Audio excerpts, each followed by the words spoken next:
Então ele começa a furar a casca. E aí quando ele furou a membrana interna, ele começou a respirar por pulmão. Quando ele começa a respirar por pulmão, obrigatoriamente ele tem que romper a casca para fazer respiração com o meio externo, porque senão ele não consegue. Aquele ar que está ali dentro sustenta ele por algumas horas. Depois disso ele morre. Então...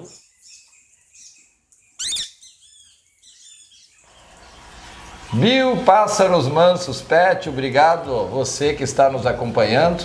E olha onde estamos novamente, né? Birilo Brum, é a grande audiência aí do canal, a gente agradece. E olha que voltamos, viu? É outra viagem, a gente veio novamente no Rio Grande do Sul e a gente lembrou de um assunto bem importante para você, criador, que vai curtir a partir de agora. Por isso, se você acompanha o nosso canal aí, olha que a gente agradece nos últimos dias uma audiência enorme, principalmente aí do vídeo do Birilo, o vídeo do Aníbal Rolim, 2 vídeos aí que estouraram no Brasil e no mundo.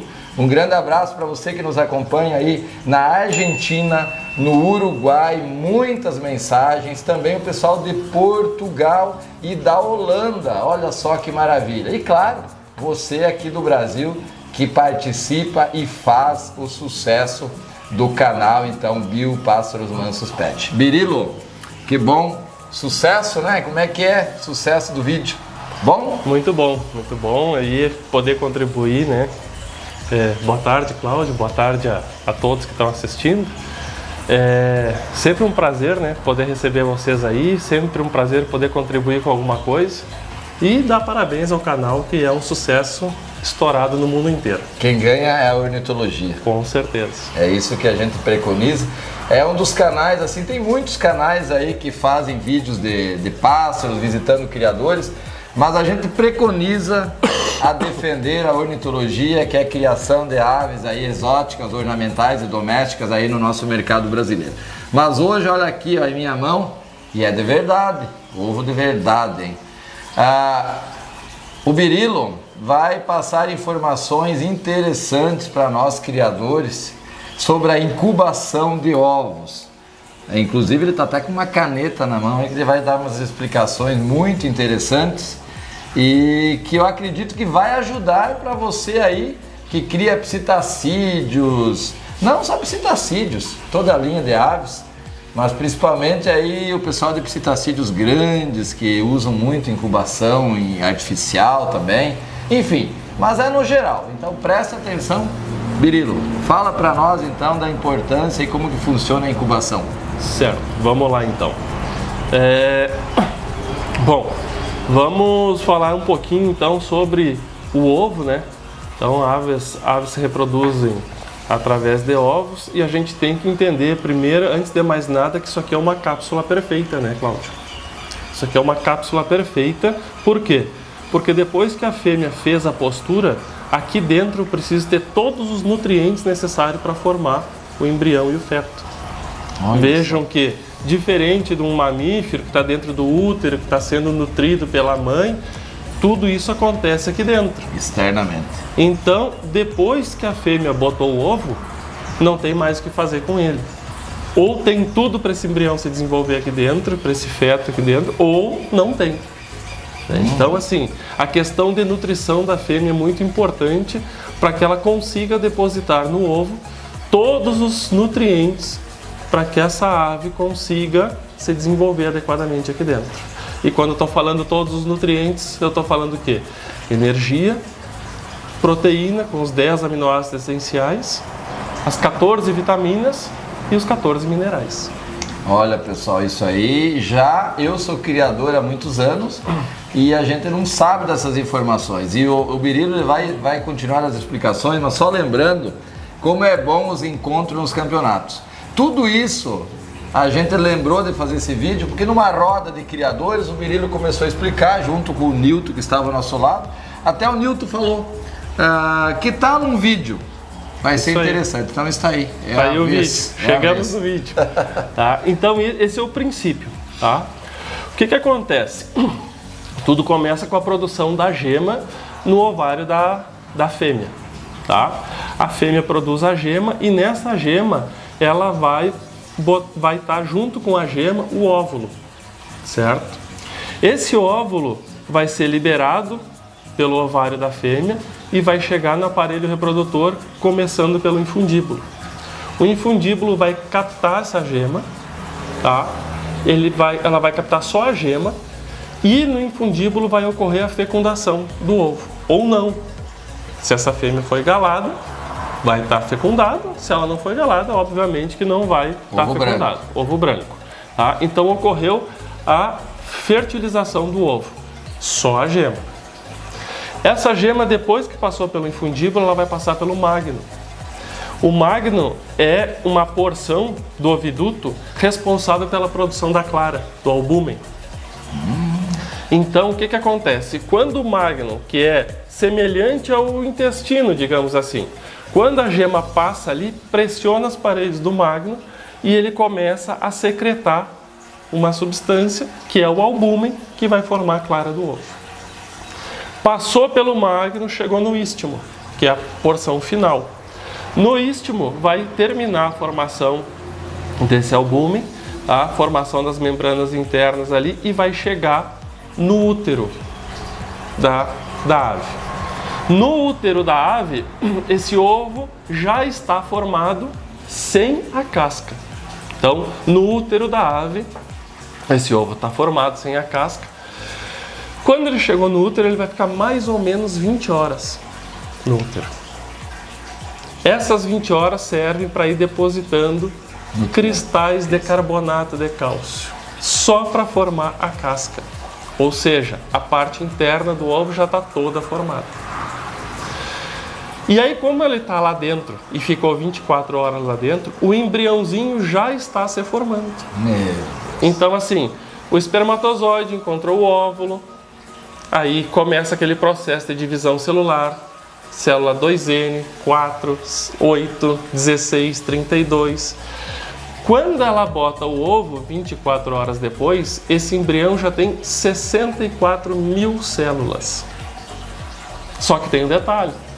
Nesta fase, ela botou o ovo e a temperatura baixou. Ele estava dentro dela a 40 graus.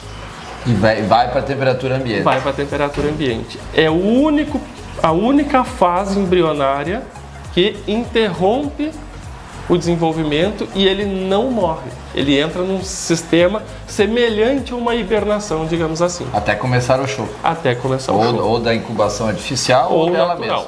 Ou natural. Quando esse ovo saiu de dentro dela, baixou a temperatura, o embrião entrou nesse processo de incubação, de latência. Tá? E quando este ovo começar a receber temperatura e umidade de novo, quando ele começar a receber temperatura, o embrião dentro vai começar a se desenvolver. Tá? Só que tem um detalhe, eu preciso de mais coisas além da temperatura. Eu preciso de temperatura, eu preciso de umidade relativa do ar.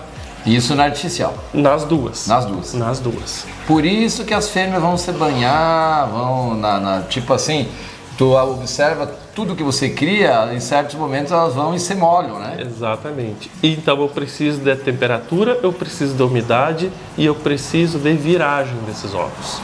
Então vamos a um ponto importante aqui. Ponto importante de ressaltar. Às vezes o pessoal me pergunta assim, qual é a temperatura ideal e a umidade relativa do ar ideal? Depende da espécie. Vou pegar extremos. Vamos pegar um ovo de avestruz, tá? Um ovo grande de um animal que vive no deserto, certo? Africano.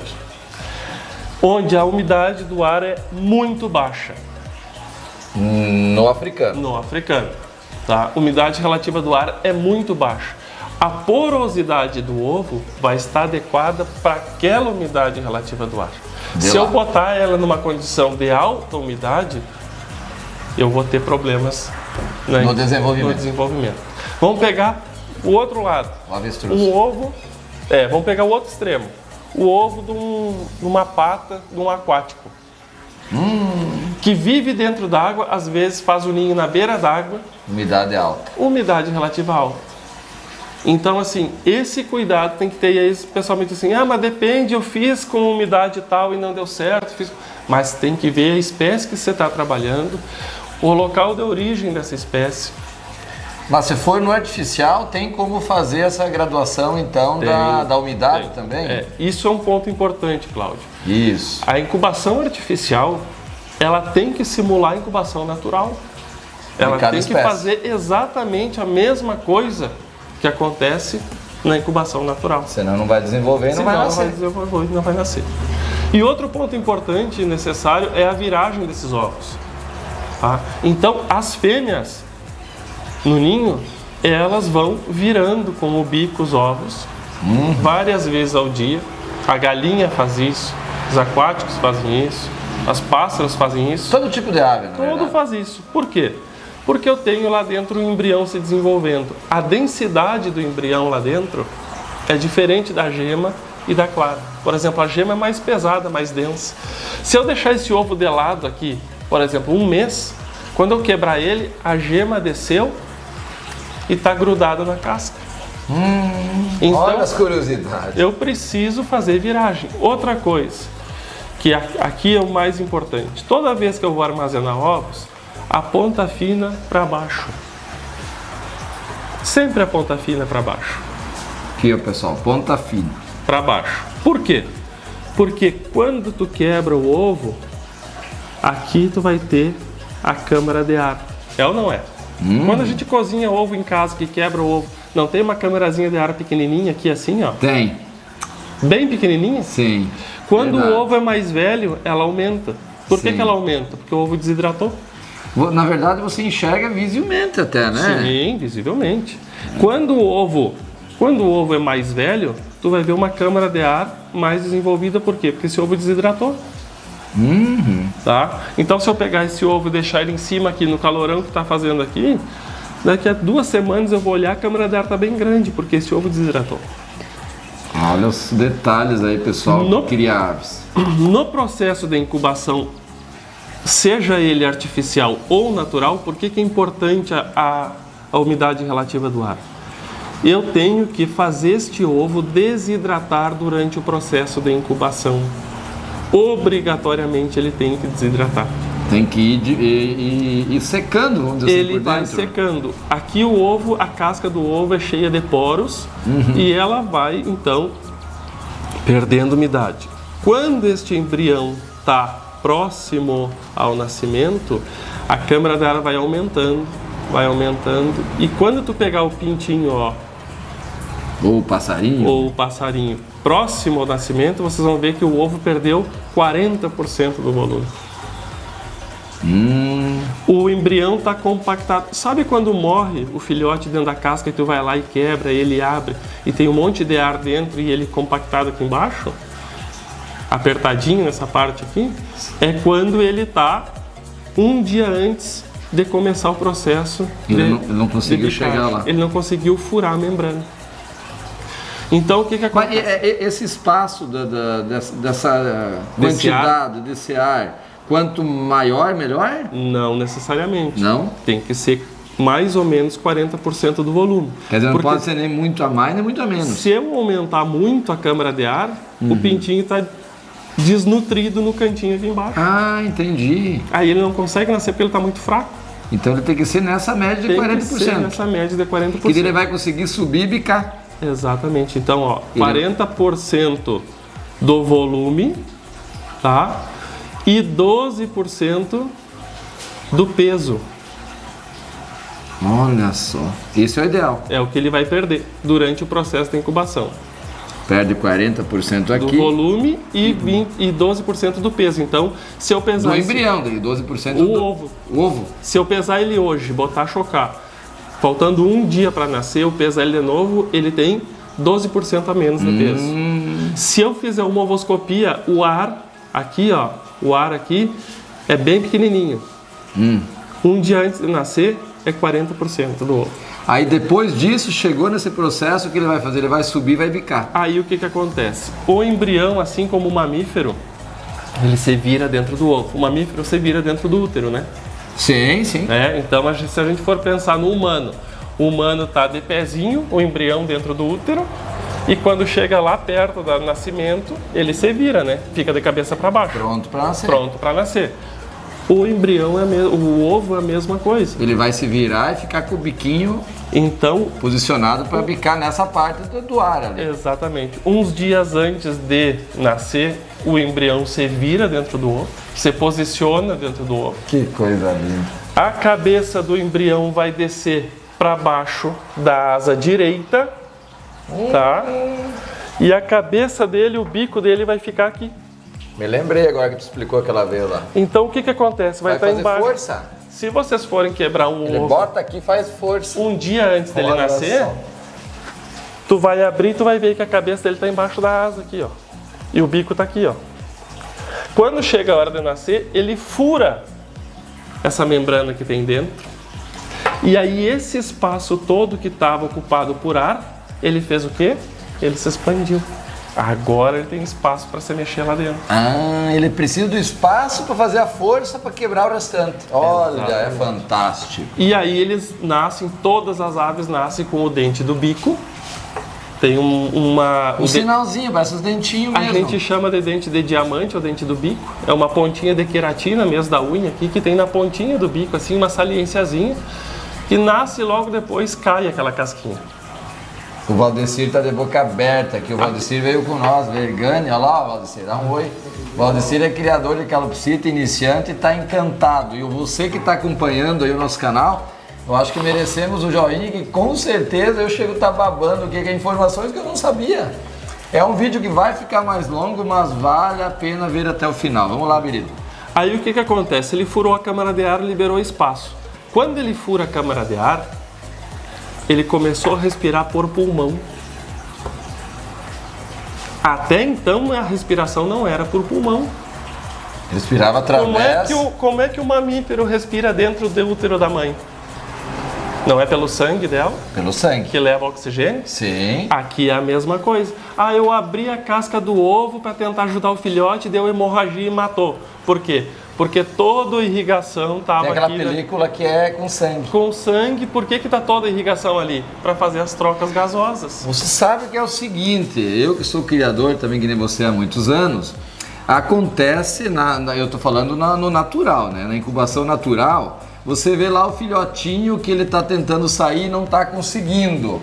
Olha só o detalhe, eu por experiência e por visualização, você ajuda a tirar as casquinhas, mas lembrando, pessoal, de não tirar a parte de baixo justamente por causa da hemorragia. Se você ajudar ele com a parte de cima, geralmente a fêmea ou ele mesmo, depois a mãe vai ajudar e ele vai sobreviver. E tem um momento para isso, né? Não é o filhote começou a furar, tu vai lá e abre. Não. Isso só serve quando ele realmente não está conseguindo quando sair. vê que ele está sofrendo, que ele está já com uma abertura maior e não está saindo. Exatamente. E aí Olha o que só acontece? Coisa boa saber disso e mostrar para vocês. Então ele começa a furar a casca. E aí ele começou, quando ele furou a membrana interna, ele começou a respirar por pulmão. Quando ele começa a respirar por pulmão, obrigatoriamente ele tem que romper a casca para fazer respiração com o meio externo, porque senão ele não consegue. Aquele ar que está ali dentro sustenta ele por algumas horas. Depois disso ele morre.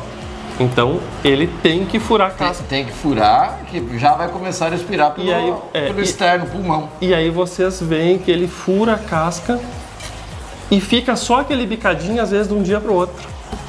Porque ele furou a casca, ele está respirando, ele está na situação cômoda agora. Aí no outro dia, ele já ganhou força. Vai ganhar força. Aí ele vai começar a bicar na volta. Se a casca é dura, ele não consegue... Se a casca é muito dura, não consegue romper ela. Então o Maurício está encantado. Se a casca é muito fina, o ovo desidrata demais. Quando tu vê, o ovo tem tudo isso aqui de ar, ó. Aí o que acontece? Muito. Aí tem muito ar, tudo isso aqui é ar. E ele tá preso ali embaixo muito apertadinho, não sai. Raquítico, desidratou. Tá, e quando não nasce o ovo, no natural, vamos falar do natural, que eu acompanho muito as minhas aves no natural. Aí morreu dentro da casca e tá cheio de água, né? Líquido, não é água, muito líquido. Tá mortinho lá dentro, o ovo tá ainda inteiro. Sim, aí a gente tem problemas de mortalidade embrionária, né? Tu fala, o embrião não está pronto para nascer, morreu lá no início da incubação. Tem motivo? Vários motivos? Vários motivos. Motivos como problema de viragem de ovos, problema de doença da matriz, problema de nutrição inadequada, manejo do ovo inadequado. Quer ver uma coisa? Várias situações. E aí, temperatura? Temperatura, umidade. Umidade muito alta, muito baixa, porque os criadores têm essas dúvidas. Exatamente. Então, Aí, qual é o ideal, só para te interromper? Tem um ideal de uma temperatura no natural para os ovos vir a nascer e desenvolver bem normalmente? abaixo de 23 graus o armazenamento. Guardei eles em um local que está a temperatura abaixo de 23 graus. Certo. 18, 20 graus é o ideal. Sabe como é que eu faço? Armazenar. Sabe como é que eu faço com os de galinha aqui em casa? De pavão, de galinha, Eu guardo na gaveta das frutas da geladeira. Temperatura da gaveta das frutas, 12, 13 graus.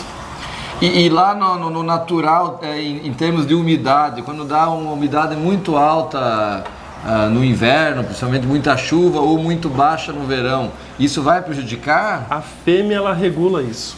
Ah, olha aí. A fêmea, ela regula isso. Até Viu porque só? é uma condição dela, né? Então, assim, a tendência é quando está a umidade muito alta, ela ficar mais tempo no ninho. Quando a umidade está muito baixa, ela vai lá no bebedouro, ela toma banho. Ela se molha, traz umidade para o ninho. Porque se é artificial, você vai ter os procedimentos. Aí é de cada controlada espécie, e né? vai ser controlar. padrão. Lembrando que você vai controlar conforme a espécie, então estude. Você vai criar papagaio do Congo, calopsita, red ramped, não importa a ave, ou ganso, mareco, pavão, estude antes para você graduar a sua máquina conforme precisa, né? Exatamente isso. E aí o que acontece? Então ele começou a furar aqui, rompeu a casca e ele vai sair do ovo. Então quando ele começou a furar, a parte do saco vitelino dele ainda vai estar exposta. Por isso que eu não posso abrir o ovo e tirar esse embrião dela de dentro. Que eu falei antes, que tirar a parte de cima, só se tu vai ajudar, né? Ele, quando ele começa a se movimentar dentro do ovo, o processo de bicagem, de movimentação, de fazer esse processo aqui, esse movimento dele faz absorver o saco vitelino que faz dele. Tanto é que quando ele nasce, tu vai ver o umbiguinho ainda não está cicatrizado. Não, tem um sinalzinho. Tem esse sinalzinho. É fascinante, pessoal, o que é a vida num ovo. Por isso que eu quis fazer esse vídeo. Pode falar, Brito. Ninho limpo, tá? Ninho limpo. Por que ninho limpo? Recém-nascido. É um recém-nascido como um humano recém-nascido, como qualquer outro recém-nascido. O umbigo ainda está aberto, não está totalmente cicatrizado. O risco de sair do ovo e contaminar e dar uma onfalite, que é uma infecção do umbigo, tu nunca mais recupera esse filhote. Eu fiquei encantado por esse vídeo. Eu espero e acredito que pela grande audiência, muitos criadores vão acompanhar, vão ficar fascinados. Teria muito mais assunto, mas é o que a gente gostaria de aprender. E Birilo, que bom que você passou pela humildade, né, de passar essas informações para todos nós criadores do Brasil. O Birilo vai fazer mais alguma coisa. Eu vou quebrar o ovo para mostrar para vocês. Enquanto isso, eu vou pedindo para você aí que com certeza merecemos joinha, compartilhe os nossos vídeos. Enfim, aí, se você não se inscreveu, também se inscreva. O Birilo vai encerrar aqui com chave de ouro. Vamos ver. O que é esse ovo, Birilo? Esse ovo de garnizé. Tá? Quebrado. O ovo quebrado. Se eu pegar, não sei se o Maurício vai conseguir, a câmara de ar lá dentro, no fundinho, tá bem pequeno. Ele vai tentar focar. Pera aí que ele acho que vai conseguir. Dá o que isso vai conseguir, Maurício? Vai conseguir. Tá? Então lá no fundo tem a câmara de ar. Aqui é importante, Maurício, ó, eu quero mostrar. Tá vendo aquele pontinho branco lá, ó? Tá vendo aquilo ali? Deixa eu ver se eu consigo ver. Olha lá. Tô vendo ele bem lá. Fácil. Isso aqui é um óvulo. Tá? Ali tá o óvulo, certo? Esse ovo não tá fecundado. Por que tu sabe que não tá Porque se ele tivesse fecundado, ele teria um anel branco ao redor aqui, que já seria o embrião com 64 mil células. Então aqueles ovos de galinha que você quebra lá pra compra comer, no mercado, que tem esse rabinho, vamos dizer assim, esbranquiçado? Não é esse aqui, ó. Não confundo com isso aqui, que isso aqui é chavasa. Não. Esse aqui é grudado ao redor. É um anelzinho ao redor do branquinho. É o fecundado. É o fecundado. Se vocês forem quebrar ovo ovo de granja que compra no mercado, nenhum tá. Mas se pegar das galinhas caipira, que traz da avó lá de fora... Gente, outra curiosidade maravilhosa. Enfim, o nosso canal é isso, a gente agradece, obrigado. Eu que agradeço. Você aí já é parceiro do nosso canal. Brevemente, notícias do Campeonato Brasileiro de Ornitologia. Só eu e o Birilo vamos fazer um convite especial, ele vai fazer antes, já sabemos a cidade, vai ser diferenciado esse ano de 2023, vai ser diferente. Então assim, cidade de Chapecó. Santa Catarina, mês De junho. junho. Final Então, de junho. final de junho. Prepare, né, as aves. Um grande evento, um campeonato mais enxuto, mais curto. Só um convite assim breve, mas logo logo nós vamos fazer vídeo aí. O Birilo vai fazer um vídeo também convidando a todos vocês, já falando a data exata. Muito Exatamente. Um evento que esse ano é atípico, né, Cláudio? É atípico. A gente vai fazer então em Chapecó, lá na SO, Isso. convidando a todos para participar. O pessoal que muitas vezes diz que não tem disponibilidade de ficar os 12 dias fora de casa, os 14 dias, quem vai aqui do sul, por exemplo, são 14 dias, né? Porque é um dia para ir, um dia para voltar e 12 lá. Agora. Então vai ser a metade do tempo, mais ou menos, né? Ainda não está definido bem certinho. Mas mais ou menos Mas é isso. mais ou menos isso, então é a chance de quem não participou do Campeonato Brasileiro poder levar e participar esse ano. Guarde aí. Muito obrigado pela audiência aqui no Bio Pássaros Mansos Pet.